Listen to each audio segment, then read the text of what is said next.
autobiográfico, decíamos, ¿no? Pero a la vez Nietzsche habla de la desaparición, no sé si se dice, porque los que no hablamos portugués todos le ponemos sound, no sé si es así, la desaparición del sujeto, ¿no? Es decir, ¿cómo se da esta tensión? Esto es un elemento importante. Después, al correr de la palestra, van a ver que voy a referirme a varias tensiones que no quiero disolver, porque la filosofía de Nietzsche es interesante porque se maneja a través de paradojas, decimos en español, ¿no? Que no necesariamente se disuelven. Por ejemplo, voy a decir una: el pensamiento del eterno retorno de lo mismo. Yo hice un libro sobre esto, que también lo voy a dejar para la biblioteca, sobre la idea del eterno retorno de lo mismo, Nietzsche. Él dice que es su idea más importante. Sin embargo, habla casi nada de eso. Por eso es tan difícil, ¿no? Hay 4 referencias a la idea del eterno retorno en Nietzsche. Una es un aforismo de la Bella Ciencia, el aforismo 342. Otros son 2 textos de Así habló Zaratustra y un aforismo en Más allá de lo bien o lo mal, nada más. Sin embargo, es su idea más importante. Después vamos a hablar que es un filósofo que afirma el devenir, ¿no? Sin embargo, habla de la necesidad de generar como ficción útil una posibilidad de permanencia, mental una permanencia, porque el hombre no puede vivir en el absoluto devenir. Bueno, y así podemos hablar de que Nietzsche es un filósofo paradojal, ¿no? Que sostiene la tensión de su pensamiento, y en base a esa tensión es que tenemos que pensar. Otra tensión del pensamiento de Nietzsche es un filósofo que faló muito sobre saúde, ¿no? Muito.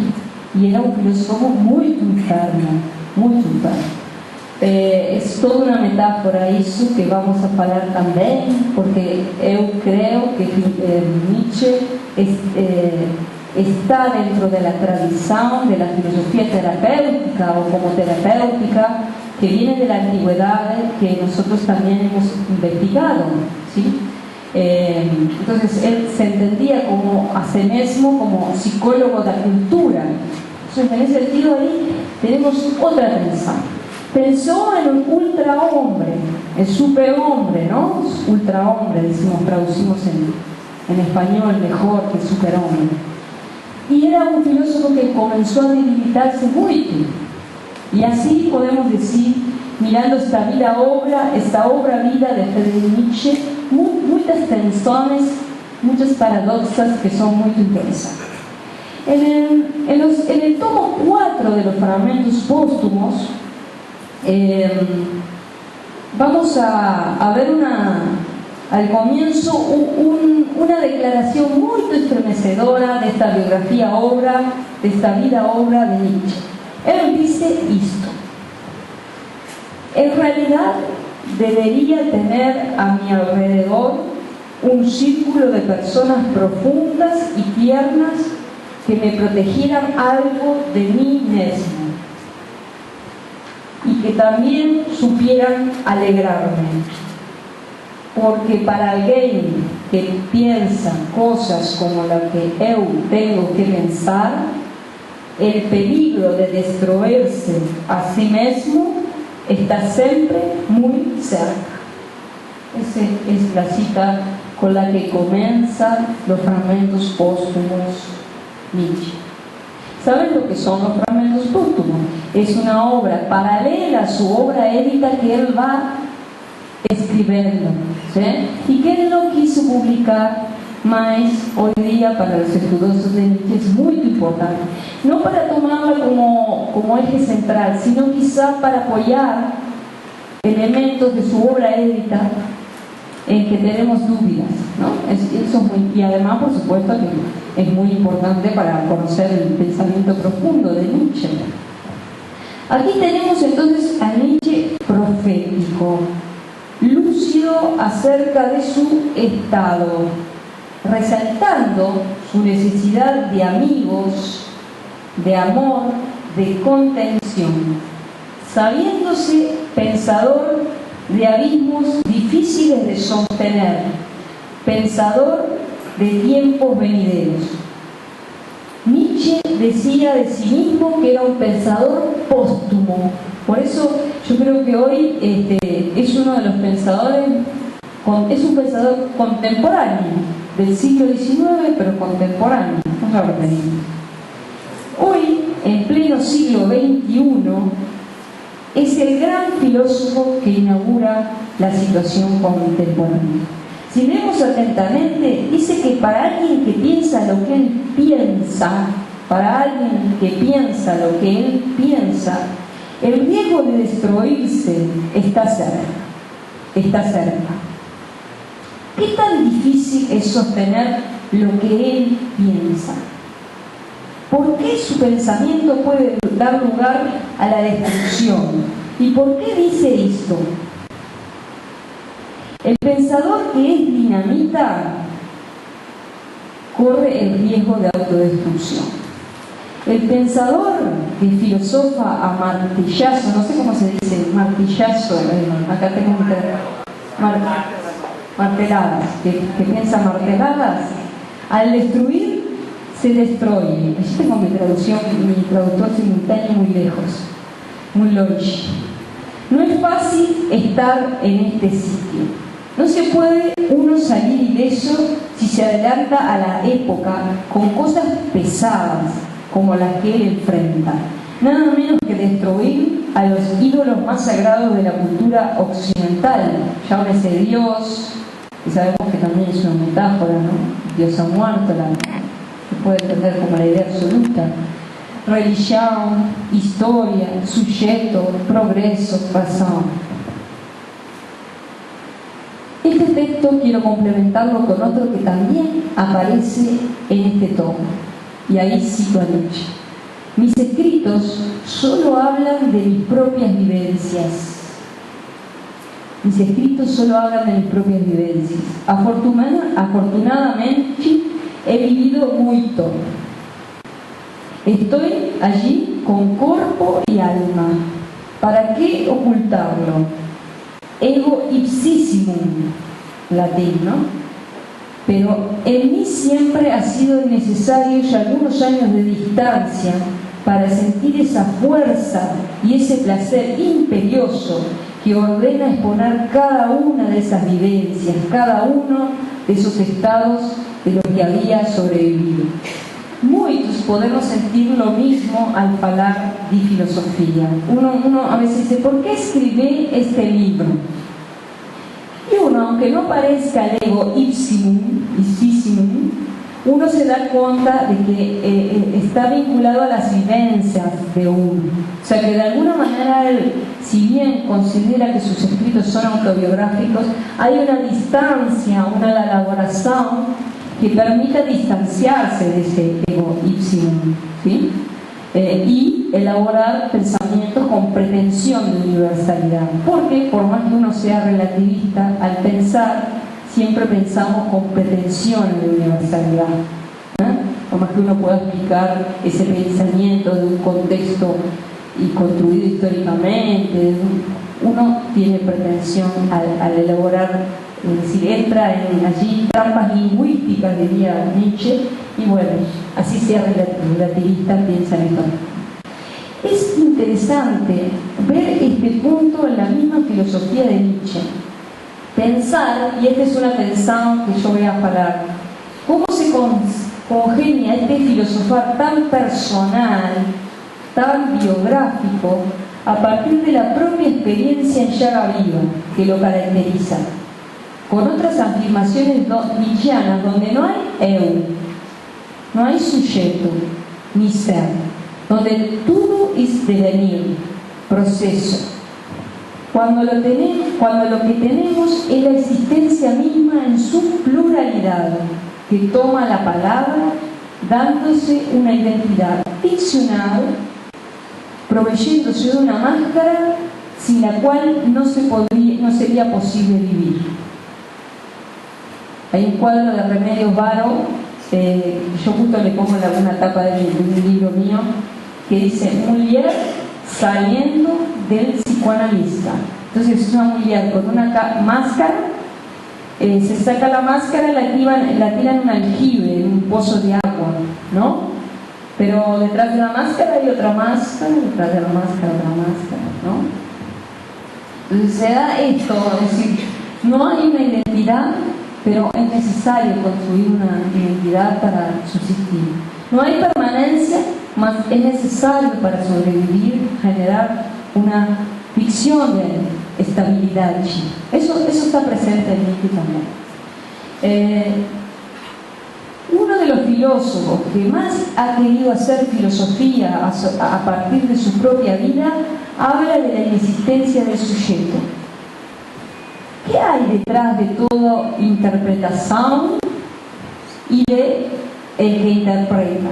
¿De acuerdo a la frase de Nietzsche? No existen hechos, solo interpretaciones. Mas esto es también una interpretación. Entonces, ¿qué hay detrás de la interpretación y del que interpreta? Otras interpretaciones. El sujeto como unidad ficcional que da sentido o pone sentido. Recordemos un Nietzsche que al final de su vida afirma como Cristo o Dionisius: somos una pluralidad. Como diría Borges, Jorge Luis Borges, gran escritor argentino, escribe Borges y yo. Quien escribe es Borges, es a él quien se le ocurren las cosas. Y al final del poema dice: no sé cuál de los dos escribe esta página. También dice Borges: lo bueno ya no es de nadie, ni siquiera del otro, sino del lenguaje o la tradición. Pero es una posibilidad de entender este tema de la pluralidad. ¿Quién soy yo? ¿Quién es el otro? Soy resultado de interpretaciones e interpreto. Pero antes de interpretar, yo estoy siendo interpretado. Nazco interpretado. Soy resultado de tradiciones que me atraviesan, pero a la vez reinauguro y actualizo.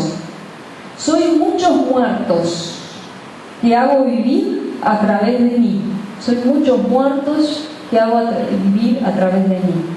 A la vez muero mientras vivo en otros.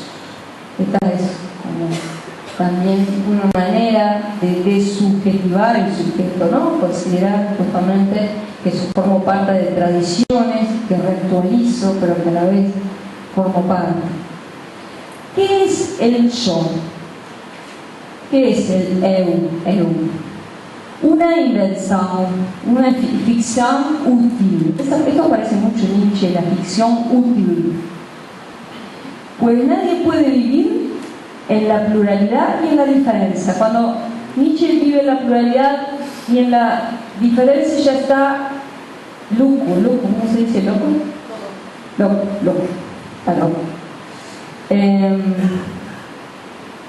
Nadie puede vivir en el magma del devenir. Él dice, bueno, en realidad, si vamos a ver stricto sensu, en donde estamos parados en un terremoto. Nadie puede vivir en un terremoto, ¿no? Tenemos que pensar estabilidad. En realidad sabemos que es una ficción útil, porque yo no soy la misma que recién estaba acá cuando empecé, ¿no? Me llamo de la misma manera, no puedo ponerme nombres a cada segundo diferentes, ¿no? Sí, para dar cuenta de esa diferencia. Hay un cuento de Borges, el Funes, el Memorioso, que hace alusión, ahora vamos a hacer alusión a ese tema, ¿no? Justamente. Entonces, desde esta perspectiva, ¿qué es entonces el sujeto? ¿Qué es un hablar confesional? A partir de la vida que produce Nietzsche o a partir de su filosofía. ¿Qué es lo propio? ¿Qué es lo propio? Si no lo propio, siempre a partir de lo ajeno, que a la vez vive en lo propio.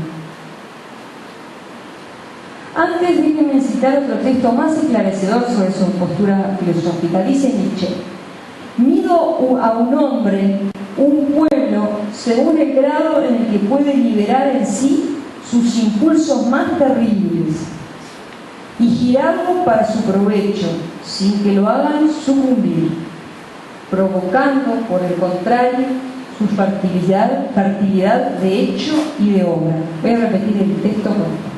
Unido a un pueblo, según el grado en el que pueda liberar sus impulsos más terribles y guiarlos para su provecho sin que lo hagan sucumbir, provocando por el contrario su fertilidad de hecho y de obra.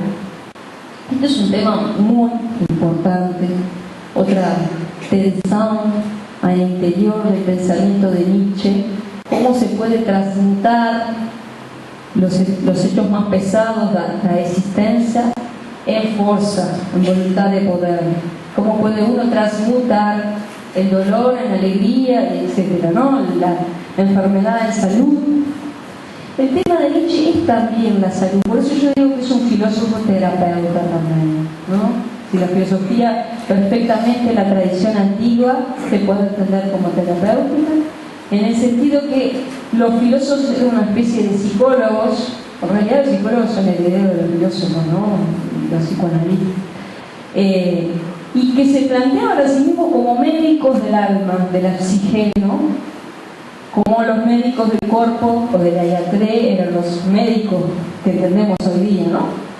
Entonces, ¿qué clase de terapéutica, no nos engañemos, es la filosófica? De eso tenemos que hablar, ¿no? Es la terapéutica a través del pensamiento, ¿no? Del razonamiento, de la capacidad crítica, del cuestionamiento, del diálogo, ¿no? Es también de hablar acerca de la vida, pero en términos ligando la vida con el pensamiento, ¿no? No es lo como entendemos hoy, pero sí están los antecedentes claramente. El tema de Nietzsche es también la salud, o la gran salud. Aparece, hay un aforismo que refiere a la gran salud. Es la salud, es decir, la salud es siempre un equilibrio que tiende a desequilibrarse para volver a equilibrarse, ¿no? Nunca es un estado ideal. El tema es cómo la mala salud puede llevar a la salud en un sentido mucho más totalizador, más... Él está hablando de sí mismo también, que era una persona muy enferma, mas pudo sostener esos problemas de salud para hacer su filosofía. Es decir, más bien que su filosofía es una terapéutica en el caso de Nietzsche, porque, por ejemplo, estaba muy débil, pensó ultrahombre. Eso lo sostuvo, le generó una fortaleza interior. Finalmente se dice, ¿cómo vamos a partir de un filósofo loco, no loco, maluco, no sé? Mas eso es un devenir que se da en su vida, que se va agudizando con el tiempo, que hoy día se sabe que venía por muchas razones, pero una de ellas era que tenía sífilis, que lo terminó matando y generando un estado de locura sus últimos años de vida. Más bien la pregunta es al revés: ¿cómo pudo sostenerse este filósofo con el grado de enfermedad que él tenía? Que era muchos problemas, no uno solo, problemas de estómago, de vista, casi no veía, mareos, etcétera, ¿no? Y que se le fueron agudizando en el tema. Ese es el tema. ¿Cómo pudo él sostener su vida sin suicidarse, por ejemplo? El tema del suicidio es un tema muy importante. ¿Cómo la enfermedad no genere resentimiento en mí? Que no aliente las fuerzas negativas de la vida. Él es un gran filósofo afirmador de la vida. No es un filósofo de la razón, mas la razón forma parte de su filosofía, ¿no? Un filósofo que hay detrás de la verdad, de la razón, voluntad de poder. Y la voluntad de poder es una voluntad de afirmación de la existencia, no en su sentido de eu, sino de la existencia, ¿no? Del universo. Un filósofo que trata de trascender los límites justamente del yo, ¿no? En ese sentido está muy influido también por las filosofías antiguas. Nos hace acordar mucho en este aspecto a la filosofía estoica también, cuando habla de Heráclito, que es su antecedente, cuando dice: no escuchándome a Meus, sino a Logos, yo pienso que todo es uno, ¿no? Bueno,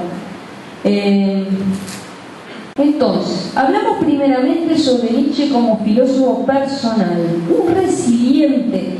Ustedes, supongo que ese término, no sé si existe, debe existir, no sé la traducción en portugués, pero son las personas que justamente, a pesar de haber vivido momentos terribles, son capaces de tomar todo eso y transformarlo en algo mejor, ¿no? Resilientes, se dice, que es un término que se toma de la física, de hecho, bueno, de los metales.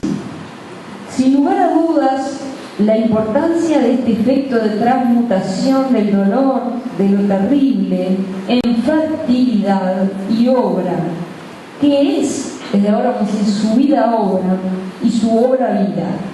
La vida como ficción que alimenta la obra, que es a su vez también ficción, otra tensión que se da muy interesante, ¿no? Y si la vida es ficción, alimenta la ficción. Tanto la vida como obra, nosotros sabemos perfectamente que Nietzsche también seguía la filosofía antigua en esto también, que la filosofía es una forma de vida. Lo hemos olvidado, nos parece que la filosofía solo alcanza la academia, ¿no? Pero la filosofía produce así mismo alcance solo en la academia cambios en la subjetividad muy importantes, cuando realmente se compenetra el individuo en la filosofía. ¿Verdad? Yo tenía un profesor en Uruguay que decía, como así muchos son budistas, otros cristianos, elegí la filosofía como forma de vida. O sea, no puedo dejar de relacionarme con la vida en términos filosóficos. Bueno, a quien es compenetrado por la filosofía produce cambios también en la vida, en la subjetividad, el modo de estar en el mundo.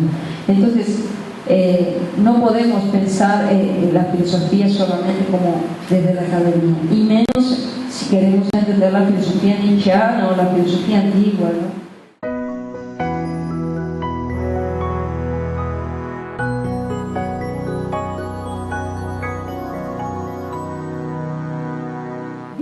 En Ecce Homo, que ustedes saben que es una autobiografía, el último libro que escribe él antes de quedar loco, que la debilidad fisiológica más grande se compagina en su obra con la más perfecta luminosidad y fuerza. O sea, debilidad cada vez más débil, luminosidad y fuerza, otra tensión para tratar de interpretar. Yo creo que hay elementos muy importantes para una filosofía de la salud en Nietzsche que hay que rastrear, investigar, ¿no? Que sería muy importante para Genti también, más allá de academia.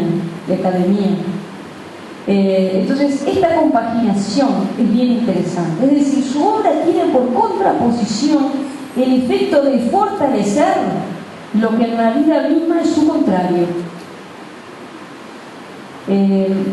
Por otra parte, en los momentos de más debilidad, él hace o puede hacer las cosas más grandes.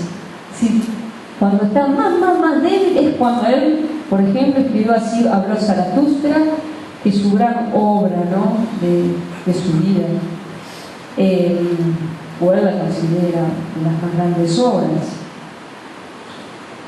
En cuanto al primer punto, podemos decir que es un hombre que sobrevivía apenas, el que se imaginó el superhombre o el ultrahombre. El hombre que apenas podía creó la idea de la voluntad de poder. El hombre que vivía una realidad muy difícil de soportar creó en la obra la idea de que todo se iba a repetir. Él mismo dice, esta es una idea terrible. Después Borges dice, ay, ¿cómo pudo?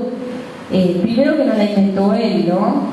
La idea del eterno retorno ya venía, están todas las culturas, ¿saben? Europea, africana, la idea del tiempo cíclico, pero él la tomó en un especial sentido, que no me voy a poder hablar acá porque si no pasamos horas, pero voy a dejar de ya mi libro en la biblioteca,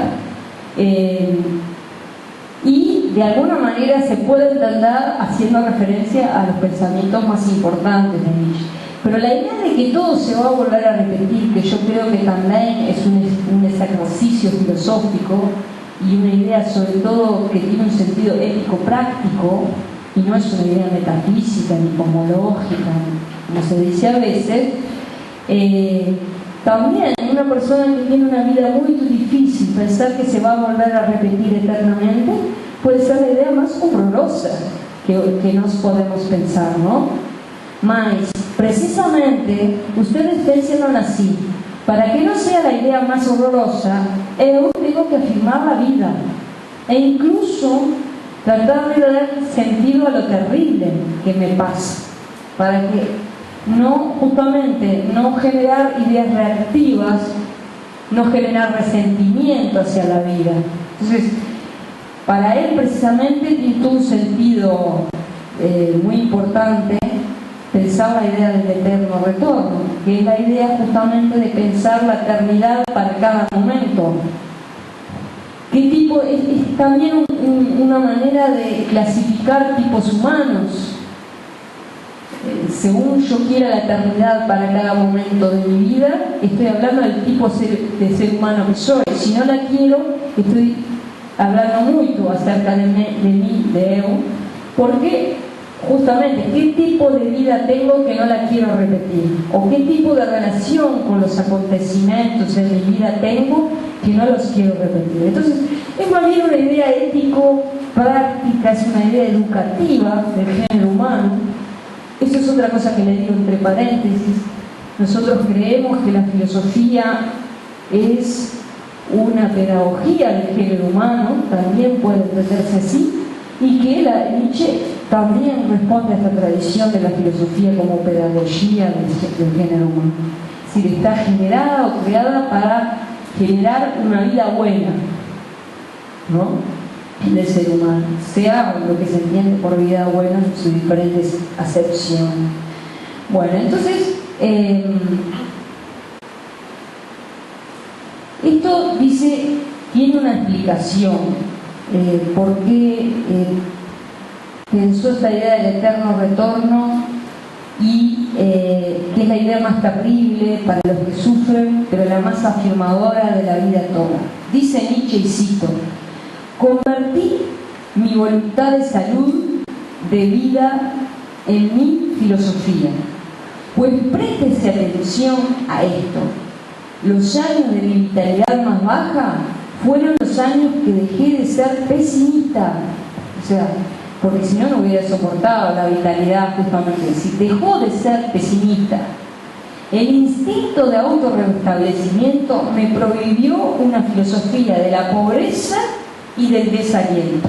O sea, de alguna manera su misma condición de minusvalía, de terrible situación desde el punto de vista de la salud, le prohibió el pesimismo. No es, si llegó de alguna manera a ser nihilista y pesimista, pero ultrapasó eso para hacer lo que llama un nihilista activo, ¿no? Un afirmador de la existencia, a pesar de que nadie va a dar un valor a la existencia de afuera, de nos, ¿no? Ni Dios, ni la religión. Es decir, el sujeto mismo tiene que producir esa afirmación. En efecto, este efecto, de espejo de la obra, donde se invierte la vida que refleja, es parte también de la posibilidad de comprender la obra nietzscheana como vida ficción y como obra vida.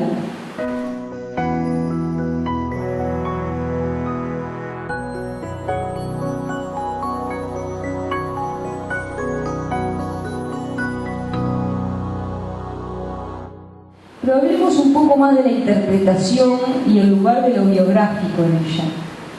Si partimos de la hermenéutica planteada por Georg Gadamer en su famoso libro Verdad y Método, que supongo que acá también debe ser una obra de referencia en la filosofía hermenéutica del siglo XX. Por ejemplo, a la vez que habla de la imposibilidad de traer los frutos del pasado al presente, tal como eran en el pasado, dado que no se podía hacer caso omiso de sí mismo, es decir, siempre el lector del presente se encuentra con el texto, que no podemos traer el pasado está mediado por el lector, ¿no? Sí. no hay más remedio. Nos habla del respeto a la cosa misma, o sea, a la vez que no podemos, estamos mediadas por una cultura, por una subjetividad, también continuamente Gadamer nos habla del respeto a la cosa misma. Adviértenos con ello de las posibles interpretaciones aberrantes. ¿Qué significa una interpretación aberrante? Porque es un problema que puede suceder con Nietzsche, ¿no? Es decir, precisamente porque hay muchas tensiones en sus pensamientos, muchas paradojas, hay muchos elementos autobiográficos de interpretar de una manera aberrante. Bueno, en su teoría de la interpretación, Porniker quizás nos puede ayudar, nos habla de la autonomía semántica. ¿Qué significa esto? Un texto nunca es lo que quiso decir un autor, sino el encuentro de un texto con un lector, que siempre va a interpretar diferente. A partir de esa idea podemos hablar de una semiosis infinita. O sea, de alguna manera, cada lector pone lo suyo, va a interpretar diferente, pero nunca podemos decir que lo que quiso decir Nietzsche, ese sea el sentido de lo que dice Nietzsche, porque siempre va a haber un encuentro con un lector. Un lector contemporáneo, en este caso yo, por ejemplo, estoy poniendo algunos elementos de mi lectura en juego de Nietzsche, porque pienso que son útiles también para pensarlos hoy día. Pero eso no quiere decir hacer interpretaciones aberrantes. Más allá de todas estas disquisiciones que compartimos en su totalidad y que nos hablan de una tensión entre el lector, que no se puede obviar, y un texto que es preciso respetar, hay textos y textos. Hay textos que no son posibles entenderlos sin entender la vida que sopla a través de ellos. Yo creo que ese es el caso de Nietzsche, ¿no? Si por más que uno no pueda interpretar lo que quiso decir realmente Nietzsche, es imposible no ir a la biografía. Hay filósofos que se nos hacen difíciles de entender sin tomar en cuenta su vida. Son estos filósofos que hacen de su vida filosofía y de su filosofía vida, ¿no? Yo creo que también, si uno entiende que la filosofía es una forma de vida, en la antigüedad también tiene que comprometer en parte la biografía de los autores para entender su pensamiento. También es el caso de Nietzsche, de Kierkegaard, ¿no? Y de toda la tradición, yo creo, griega, helenístico, romana. Se trata de filósofos de la existencia, podemos decir, filósofos de la existencia. O filósofos no solo de la vida, sino de su propia vida. Dice Nietzsche en estos póstumos, y cito a Nietzsche: lo viviente es el ser, fuera de él no hay ser ninguno. Lo viviente es el ser, fuera de él no hay ser ninguno.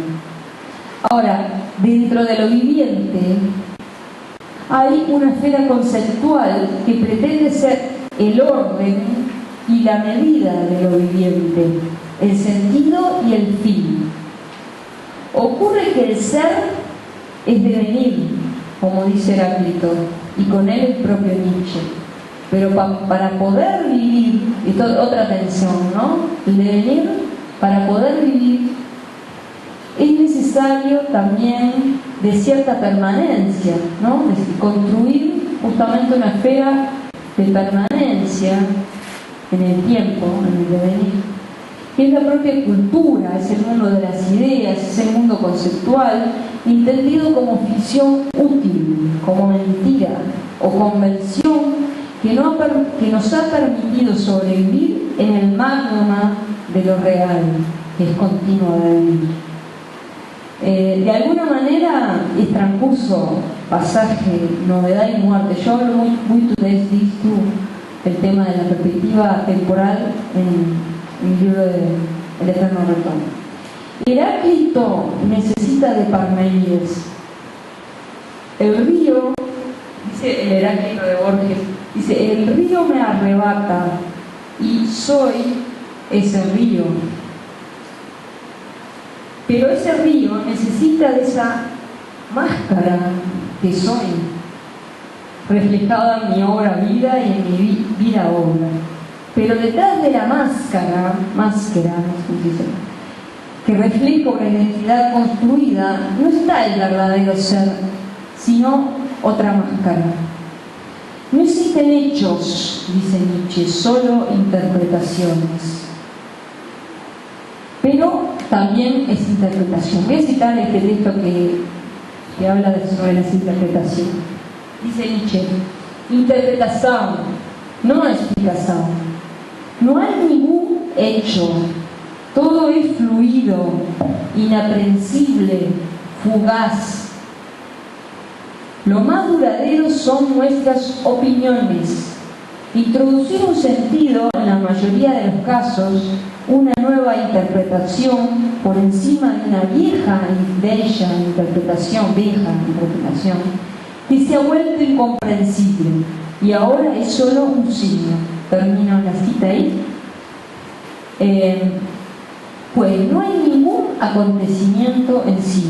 Lo que sucede es un grupo de fenómenos escogidos y reunidos por un ser que interpreta. Sigue diciendo Nietzsche.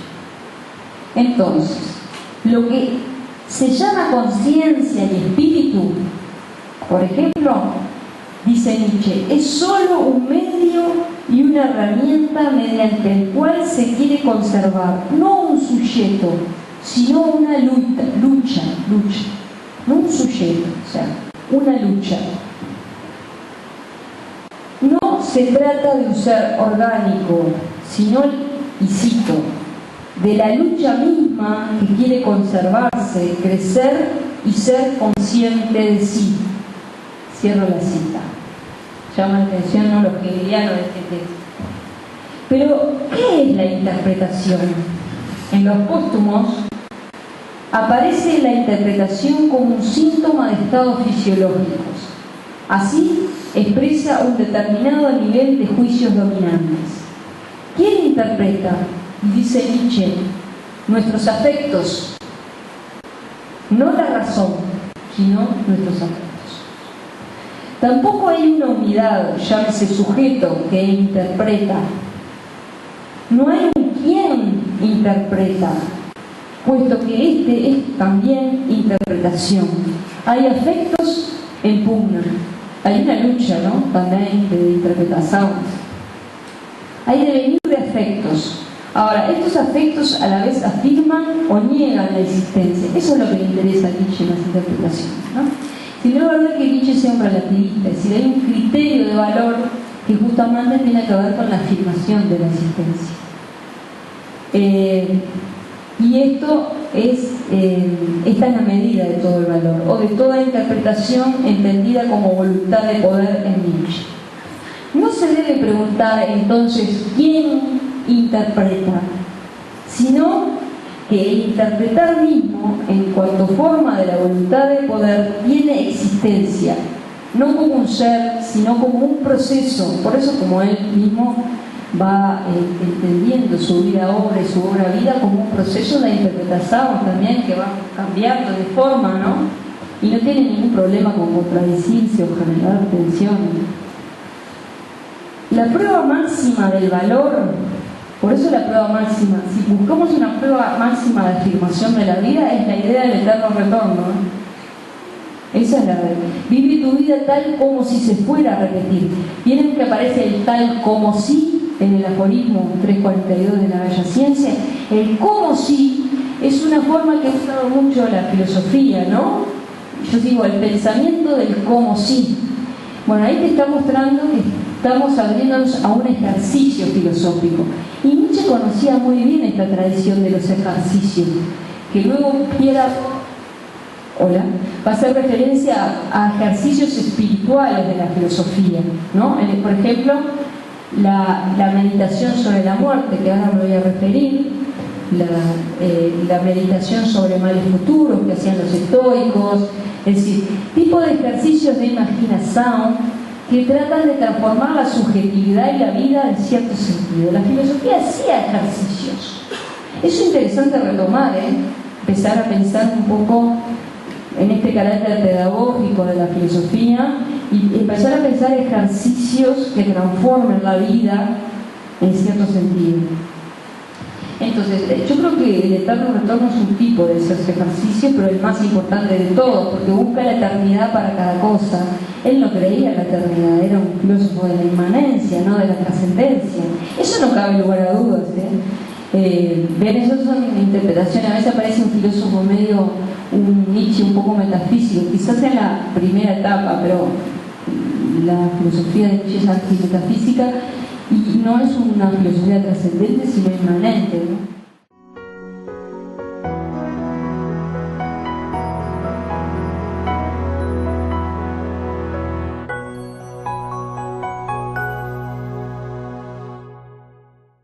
Ahora, a partir de aquí iremos más de lleno al tema que nos ha ocupado en nuestra tesis doctoral, en el libro que les traigo acá, que es su idea más abismal, la idea del eterno retorno de lo mismo, que relacionaremos en este texto con su idea de nihilismo, una idea, la del eterno retorno, que solo puede decirse a sí mismo y que aparece como visión y enigma en el Zaratustra.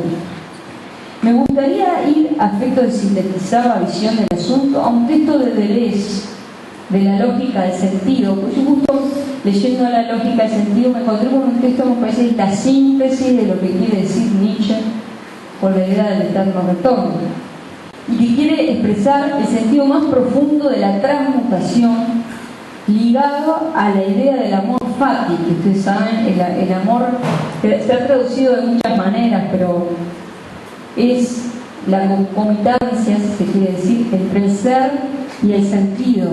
Otros han traducido el amor al destino, el amor a lo que es, el amor fati de los estoicos.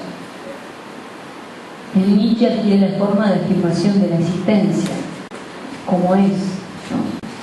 Entonces, dice aquí, Deleuze cita a Bosquet y dice esto que me parece que es genial, esta frase. Le voy a leer la cita de Deleuze de Bosquet. Dice: conviértete en el hombre de tus desgracias. Claro, porque convertirse en el hombre de las alegrías de uno es más fácil, ¿no? Pero convertirse en el hombre de las desgracias, esa es la prueba del eterno retorno. A ver si querés repetir las desgracias. Eso es como, y no sacás el resentimiento, ¿no?, hacia la vida a partir de eso. Entonces, conviértete en el hombre de tus desgracias. Aprende a encarnar su perfección y su estallido. No se puede decir nada más. Esta frase para mí es fundamental, ¿no? No se puede decir nada más. Nunca se ha dicho nada más. Ser digno de lo que nos ocurre, esto es quererlo y desaprender de ahí el acontecimiento. Hacerse hijo de sus propios acontecimientos y con ello renacer, volverse a dar un nacimiento, romper con su nacimiento de carne, hijo de sus acontecimientos y no de sus obras, porque la misma obra no es producida sino por el hilo del acontecimiento. Es una forma también de centrar la idea de un yo productor, un yo que tiene facultades, un sujeto, ¿no? Uno es filho de sus acontecimientos.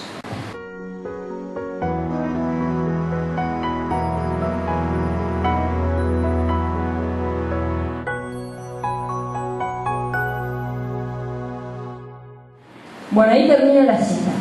Decidirse por aceptar, más que aceptar, el destino, lo que deviene, afirmación del devenir, eso es amor fati en Nietzsche. Se vincula con la enigmática afirmación o subtítulo de Ecce Homo, que dice: ¿cómo se llega a ser el que se es? Podríamos hacer una tesis doctoral sobre esta frase. ¿Cómo se llega a ser el que se es? ¿Qué quiere decir esto, no?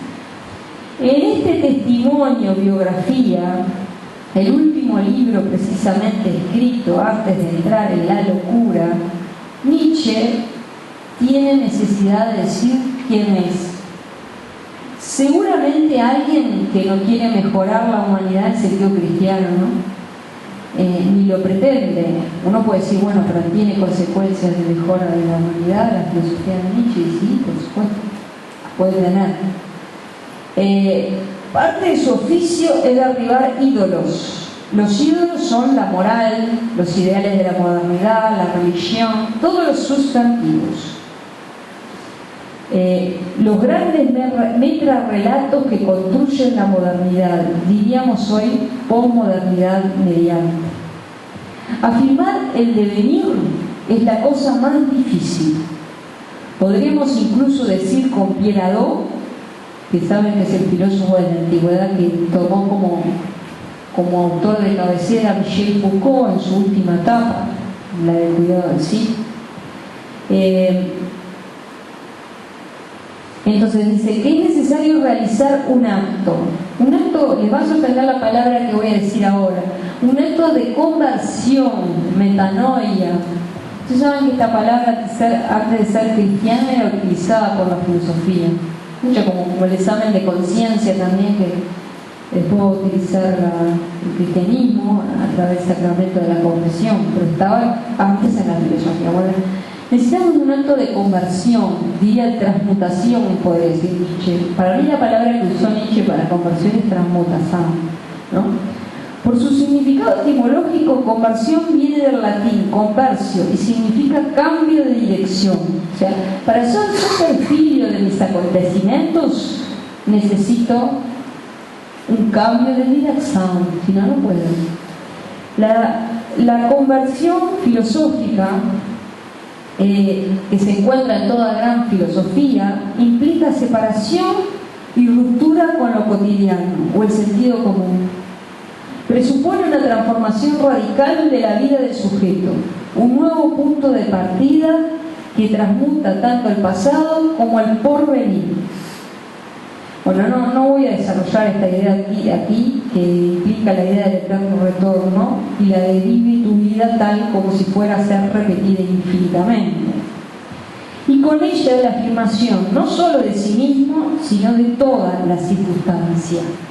O sea, siempre la idea del eterno retorno no implica solo la afirmación de mis circunstancias, sino de todo lo que está ligado a mis circunstancias. Por eso dice Zaratustra, todo está ligado, todo está enamorado. Vive tu vida tal como es y como quieres que sea y se repita eternamente. Esto parece ser querido más que soportado. Supone una transvaloración de todos los valores.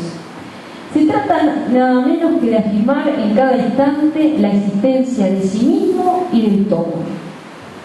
Para poder llegar a este punto, tiene que cambiar la concepción de la vida, ¿no? Todo esto nos hace recordar las afirmaciones del estoicismo. Por ejemplo, Epicteto del estoicismo romano. Epicteto pedía separar lo que depende de nos de lo que no depende de nos.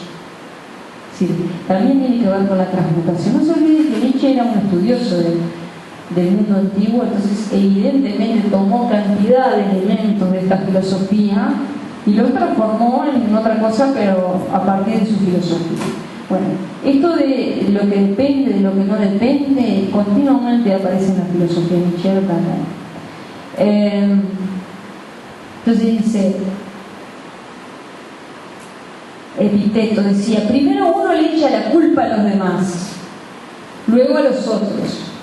La sabiduría está en aceptar lo que es como es y ni siquiera echarse la culpa de sí mismo.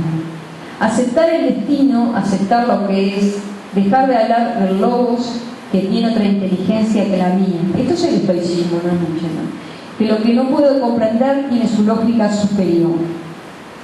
En el caso de Nietzsche, por supuesto, implica una afirmación de la voluntad de poder, el aceptar lo que es, ¿no? No se puede aceptar si uno no cambia justamente en cierto sentido su modo de ver el mundo, si no hace una transmutación, como dice él, de todos los valores.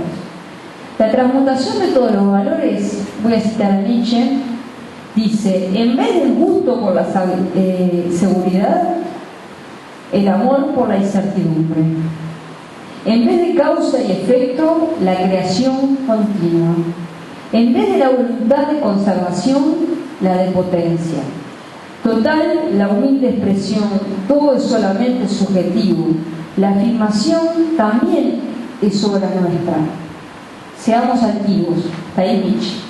Voluntad de poder, más que de poder, de potencia. Significa aquí querer incluso lo que no puede ser de otra manera. Sí, podemos pensar que la voluntad de poder acá puede tener que ver con la capacidad de interpretar las cosas de forma diferente. Incluso aquellas que no se pueden cambiar.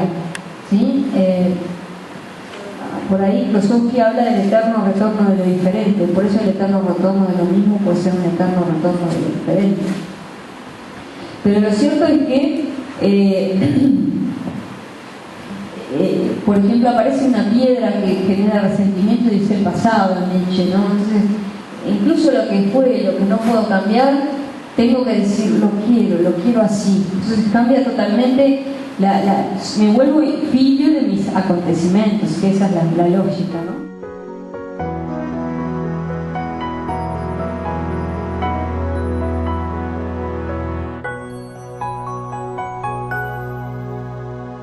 Voluntad de poder, más que de poder, de potencia. Significa acá querer incluso lo que no puede ser de otra manera.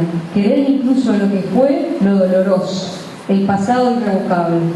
Amar la incertidumbre y crear, empoderándose de la propia circunstancia. Aceptar lo que es y lo que fue. ¿Cómo se llega a ser lo que se es? Diciendo así, afirmando la vida en todo lo que ella tiene. La vida no se concibe sin la muerte. Otra contradicción. La enfermedad es una oportunidad para rechazar todo lo decadente y afirmar la vida. Uno no afirma la vida porque está exento de pérdida, enfermedad o muerte, porque está exento de sufrimiento. Nietzsche es un filósofo de la actividad contra la pasividad, en esto es totalmente griego, de lo activo contra lo reactivo. Se trata de criar, a través de este término habla de la educación, de los como de criar un sujeto capaz de decir sí, de empoderarse de su situación, de activar la voluntad de poder con relación al tiempo. De esto podemos desarrollarlo en el diálogo después. Nietzsche es un filósofo que se ocupó de la educación en su juventud. Siendo profesor de Basilea, escribió sobre el porvenir de nuestras instituciones educativas y Schopenhauer como educador. La preocupación principal era educar al genio, educar para la diferencia. Una crítica a una educación para burócratas y funcionarios que olvida las singularidades. No olvidemos que, romanticismo mediante, en esta época, a Nietzsche le preocupaba la educación del genio. Perdido en las redes de la burocracia que educa a los más, perdiéndose de los menos. Ahora, en los póstumos tomo 4, el interés de Nietzsche pasa del genio al super o al ultrahombre. Es decir, cómo educar a un sujeto, el ultrahombre, en tiempos de nihilismo. Es decir, nihil, nada, vacío. Que sea capaz de activar un sí a la vida. Que se empodere de sus circunstancias, que sea capaz de mandarse a sí mismo o de obedecer a su propia voluntad, entendida como voluntad, y no entendida como voluntad que se somete a la razón, como en Kant, sino a la vida. El centro está precisamente en esta cuestión: cómo vivir una vida capaz de querer ser repetida infinitamente.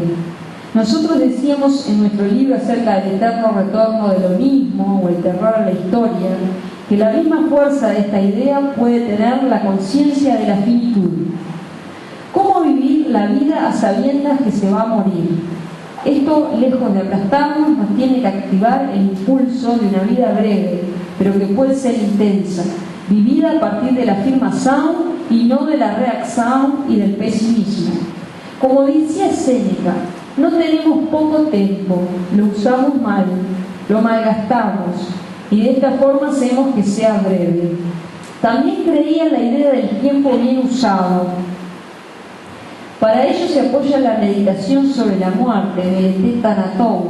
Este ejercicio filosófico o espiritual implica precisamente que uno debe imaginarse muerto para perderle el miedo a la muerte, para restarle influencias negativas en la vida. Y de esta forma percibir y darse cuenta que cuando ella es, yo no soy, como decían los epicúreos. La idea era precisamente tener conciencia de la finitud. Se supone que esta conciencia que tenía que dar lugar a una mejor vida. Entre comillas, vive tu vida tal como si fueras a morir, cierro comillas. Cosa más que cierta, ¿no? Prestemos atención brevemente de que no se trata de un cómo sí. Prestemos atención brevemente de que se trata de un cómo sí, otra vez de una experiencia imaginaria. Un ejercicio filosófico, ¿no? Cuando ella es, yo no soy, sin embargo está presente en la vida de algún modo y puede ser capitalizada para una mejor vivir. Un pensamiento conjetural que tiene como propósito crear un nuevo tipo de ser humano. Para eso decimos que el pensamiento más abismal, más misterioso, menos dicho y explicado en Nietzsche, el pensamiento del eterno retorno, es una prueba ético-práctica que tiene como finalidad educar al sujeto en una forma de concebir el tiempo y de vivir la vida. Si fueras a morir, para evitar el heráclito llorón, donde cada momento no tiene valor en sí mismo, dado que no se vuelve a repetir, dado que cada momento aparece matando el anterior. En fin, la vida no ha de concebirse fugaz, para entender todo el peso que tiene el instante, para que se viva una vida cada vez como si fuera el último. La transmutación de todos los valores y esta idea de educarnos en otra relación con el tiempo, en tiempos de nihilismo, requieren una conversión, un cambio civilizatorio y personal que le implica la cría de un ser humano en otro sentido. Esta era también la función del maestro de la inquietud de sí, que no me voy a poder referir, pero después puedo referirme a la tradición del maestro de inquietud de sí, cuidado de sí, etc. Hacerse hijo de los propios acontecimientos, el eterno retorno de la redención, dice, fue, pero así lo quise yo. El pastor del enigma de Zaratustra, que corta la serpiente que se come la cola, símbolo del eterno retorno de lo mismo, del sinsentido en el contexto de un nihilismo pasivo.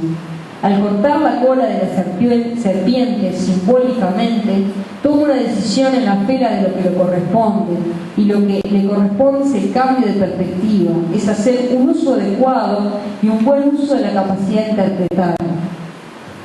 Para esto debemos criar un sujeto capaz de querer el eterno retorno de su vida, capaz de no vivir el instante de forma fugaz, pendiente de lo que va a venir y no afirmando lo que realmente viene. La vida está en el aquí y ahora. Convertirse en el hombre de las desgracias, pero también de las alegrías y los placeres, dado que, como dice Nietzsche, el placer quiere repetición. Llegar a ser el que se es, querer ser el que se es la piedra de toque de la sabiduría. Imagínense, podemos hablar de eso, pero no puedo desarrollar. Y esto implica tornarse niño, si quieren sobre esto podemos hablar después, un salto, decir sí, la inocencia del devenir, que pueda afirmar la existencia a partir de la creatividad, sin el peso aplastante de la memoria o del pasado. El niño de la repetición es un simple decir sí como forma de afirmar la inocencia del devenir. Y bueno,